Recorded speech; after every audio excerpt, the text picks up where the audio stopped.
All right, Larry Krueger here from the Pig in a Pickle Krug Show with a little 49er video. And, of course, we're brought to you by Pig in a Pickle, the best barbecue in Northern California. Check them out in Emeryville and Corte Madera. They're open 7 days a week in both spots. Check them out.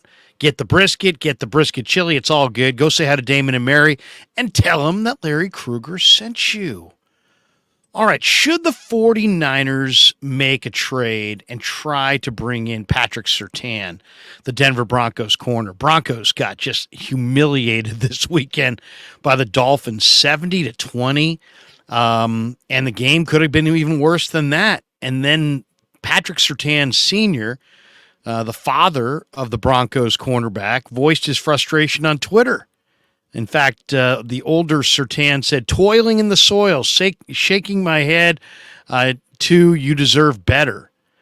So, it makes you wonder if the Broncos, who look like they're headed towards a disastrous campaign in year one under Sean Payton, may wind up trading Surtain, who's easily one of their most talented players, and he's eligible for a contract extension after his rookie deal expires following this season. Now, sounds like he may be unhappy. The Broncos last year traded away Bradley Chubb and got a first-round pick. And could they do it again? And could the Niners have interest? The 49ers have more than $40 million in salary cap space, so they do have the flexibility to make a significant trade addition at the trade deadline in early November.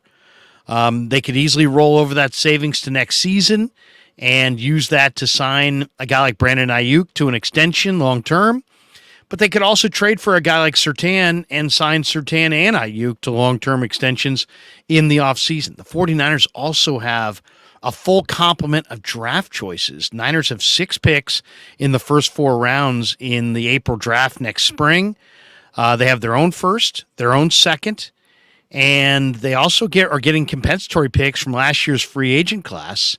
Over the Cap is projecting the 49ers to receive an additional 3rd-round pick, an additional 5th-round pick, and 3 additional 6th-round picks from the free agent departures that they experienced in the offseason. And we've seen John Lynch, when he needs to make a move, he makes a move. Charles Omenihu, he brought him in. Jordan Willis brought him in.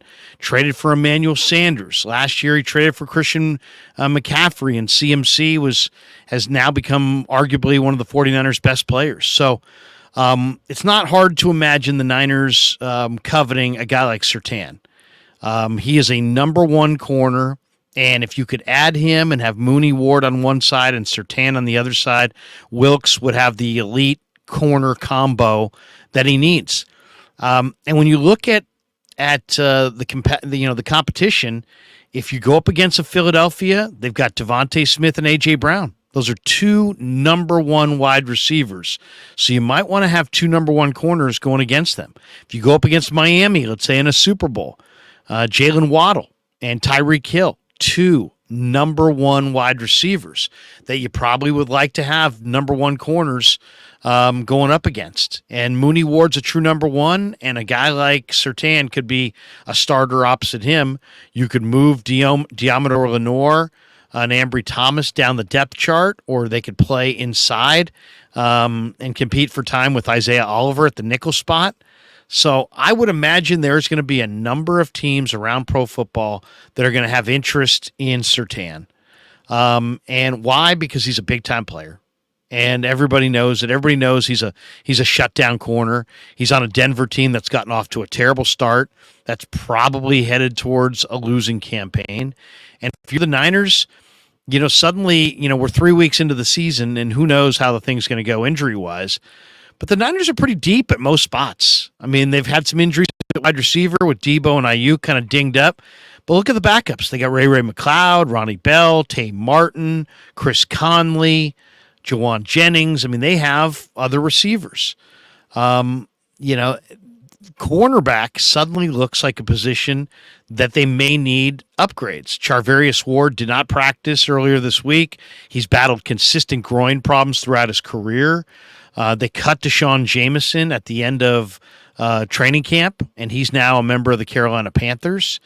You've got Samuel Womack III with a knee injury on the injured reserve set to return. Ambry Thomas has got a knee problem right now. He's a little banged up. Diamador Lenore is less than 100%, and we're 3 weeks in. The key to playing pass coverage in the NFL is pass coverage. In other words, there is no key to playing pass coverage. You got to have talent. And maybe the Niners could find a willing trade partner in the Denver Broncos. The Niners and Broncos have gotten together on deals in the past. Jonas Griffith comes to mind as he was traded from the 49ers to the Broncos at the cutdown a couple of years ago for a day 3 pick. But you look at Denver's situation. Denver has gotten off to a bad start. They're in a really good division with the defending Super Bowl champions. And, I'm sure they'd love to have Surtain, but long term, and maybe sign him up long term. But they might be willing to move him. And maybe the 49ers could get a guy like Patrick Surtain. Would it cost them their first-round pick? Possibly. It might be a combination of second-round picks over the next couple of years. But the price tag's going to be pretty high for Surtain. And justifiably so. I mean, Surtain was a highly touted cornerback coming out of Alabama. He was a 5-star high school recruit. He's been a coveted player. He was a 3-year starter, I should say, at Alabama. His dad played in the NFL with the Dolphins and the Chiefs, and he's got big-time football DNA and football genes, and he's got great length and great discipline.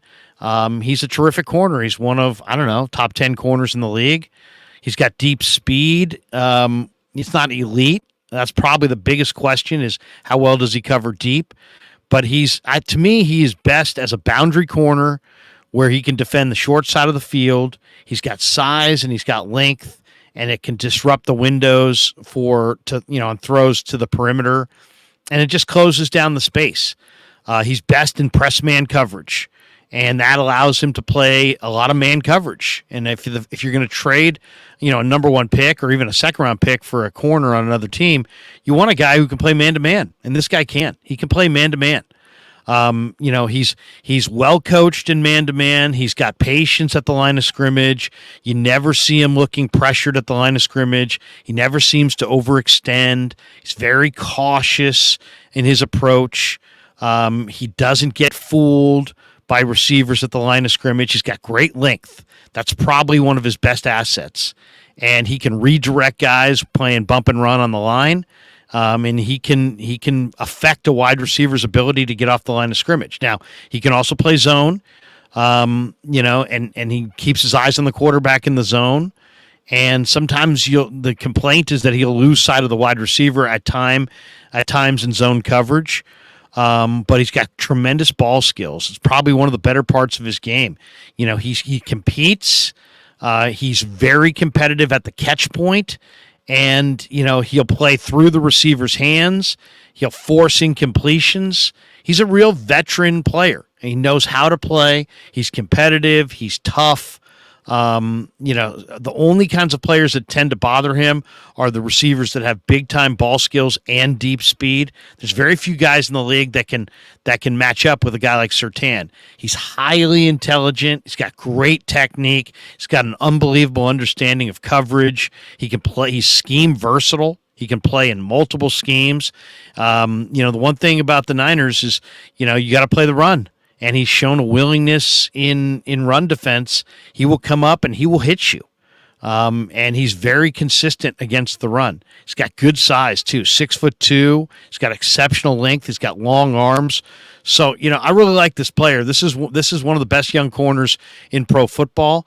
And I wouldn't trade for him if I'm the 49ers without a plan to sign him long term, because the cost in draft choice compensation is going to be prohibitive if you're just going to let him walk at the end of the year. But if you're the 49ers and you're inside your Super Bowl window and you're looking for help on the corner, and it looks like they are, Patrick Surtain makes all the sense in the world. Heck, if you could get him to throw in DJ Jones, all the better, right? And then you solve both your concerns. You've got a A-gap, run down defender who shuts down the run in the A-gap, and you got a corner. I don't think cap-wise that makes a lot of sense because DJ just makes an awful lot of money, and it probably is not favorable to the 49ers under the cap. But long-term, if they could make a trade for Surtain and get him signed, there you go. There's your starting corners for the next 2 or 3 years.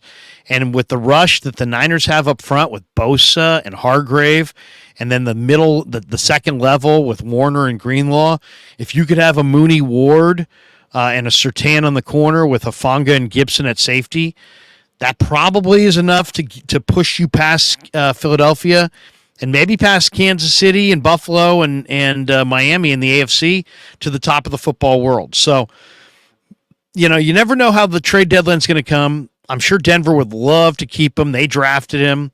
I'm sure they would love to sign him up long term. But if the season gets out of hand for the Broncos and the Niners continue to look like the Super Bowl favorite that they are right now in Vegas, trading for Patrick Surtain Jr. In late October might be the move that gets the 49ers over the top.